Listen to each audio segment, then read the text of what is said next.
बच्चों आज का हमारा टॉपिक रहेगा विद्युत रासायनिक सेल। तो विद्युत रासायनिक सेल क्या होता है पहले समझो इसके बारे में। विद्युत रासायनिक सेल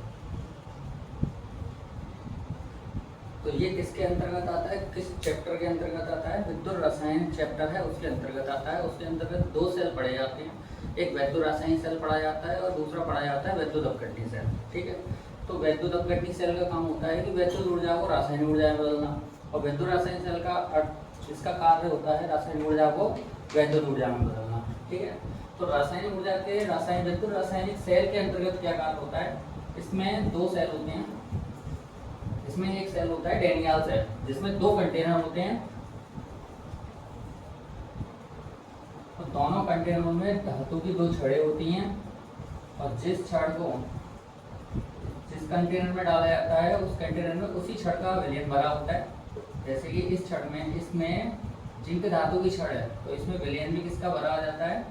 जिंक सल्फेट का, जिसकी मोलरता कितनी होती है 1। और दूसरे वाले कंटेनर में कॉपर की छड़ डाली जाती है, और इसमें विलयन किसका भरा होता है?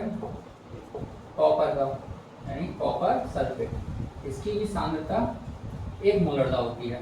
दोनों को एक वायर के माध्यम से कनेक्ट कर देते हैं, और इनके बीच में या तो वोल्टमीटर लगा देते हैं या फिर अमीटर।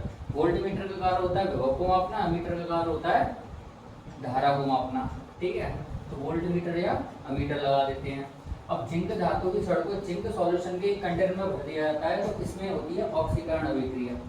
क्या स्टार्ट हो जाती है? ऑक्सीकरण अभिक्रिया, जिसमें Zn 2 पॉजिटिव और 2 इलेक्ट्रॉन में कन्वर्ट हो जाता है। यानी जिंक अपने 2 इलेक्ट्रॉन लूज करता है और 2 इलेक्ट्रॉन धातु की छड़ पर एकत्रित हो जाते हैं, जिससे धातु की छड़ कैसी हो जाती है? नेगेटिव। और क्योंकि इसका ऑक्सीकरण होता है तो ऑक्सीकरण हमेशा एनोड का होता है, तो ये धातु की छड़ एनोड कहलाती है, क्योंकि इसमें क्या होती है? अभिक्रिया हो रही होती है ऑक्सीकरण।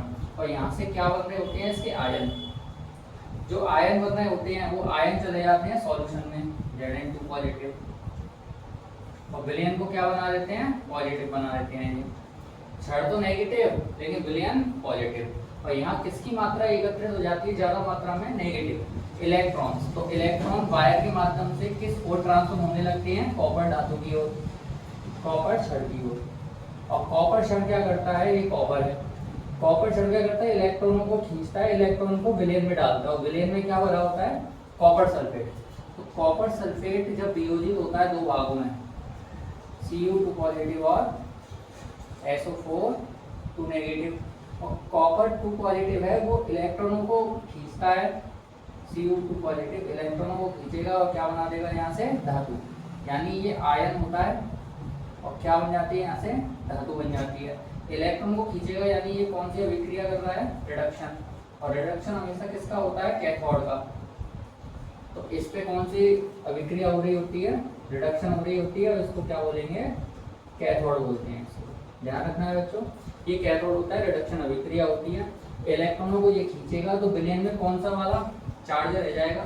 ये Cu2 पॉजिटिव तो इस पर एकत्रित हो जाएगा इस छड़ पर, यानी इसकी मोटाई को बढ़ा देगा, और इस पर विलयन में कौन सा चार्ज रह जाएगा? SO4 2 नेगेटिव, यानी नेगेटिव का विलयन हो जाएगा ये, और धातु की छड़ क्या हो जाएगी फिर? पॉजिटिव। यानी इसकी छड़ पॉजिटिव होती है और विलयन होता है नेगेटिव, तो इलेक्ट्रॉनों को खींचने का कार्य करता है। यहाँ से इस वाले में जिंक वाले पात्र में क्या हो रहा था? ऑक्सीकरण, यानी धातु की छड़ इसमें घट रही थी, इसकी मोटाई घट रही थी, इसकी मात्रा घट रही थी, तो धीरे धीरे धातु की छड़ खत्म हो रही थी। ठीक है, और इलेक्ट्रॉन जिंक से कॉपर की ओर जा रहे हैं, तो धारा का प्रवाह किधर से किधर की ओर आएगा? कॉपर से जिंक की ओर, यहाँ से धारा प्रवाहित होगी। और इन दोनों के बीच में आयु बढ़ाने के लिए एक लवण सेतु जोड़ दिया जाता है। लवण सेतु इसलिए जोड़ा जाता है, अगर लवण सेतु नहीं जोड़े तो जिंक की धातु जो है, जिंक की छड़ जो है धीरे धीरे नष्ट होना शुरू हो जाती है, जिससे इनकी आयु कम हो जाती है। आयु बढ़ाने के लिए लवण सेतु का प्रयोग किया जाता है, जिसमें कुछ विद्युत अपघट्य भरे होते हैं, जैसे कि अमोनियम नाइट्रेट या फिर NaCl, और किसके साथ? अगर अगर विलयन के साथ यहाँ भरा होता है अगर अगर विलयन, या फिर जिलेटिन, अगर अगर विलयन या फिर जिलेटिन। जैसा कि मैंने बोला इसमें NaCl जैसे कि मान लेते हैं भरा हुआ है, तो NaCl दो भागों में टूट जाता है, Na पॉजिटिव और Cl नेगेटिव, यानी पॉजिटिव और नेगेटिव भागों में टूटता है।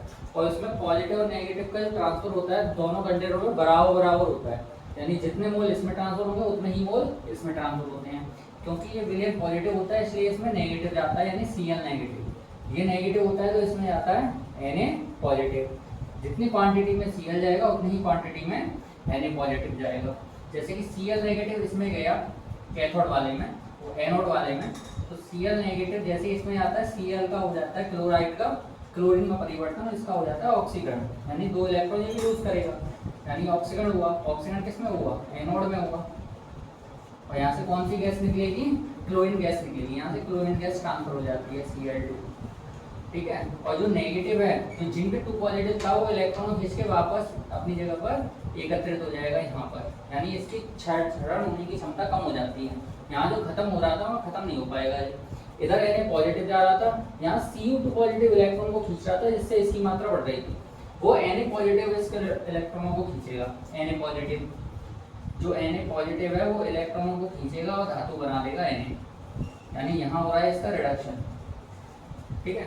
तो Na पॉजिटिव जैसे इलेक्ट्रॉनों को खींचेगा वो धातु बना देगा, धातु एक जगह एकत्रित हो जाएगी जो अवक्षेप के रूप में कार्य करेगी, अवक्षेप यानी पीपीटी बना देगी इसकी,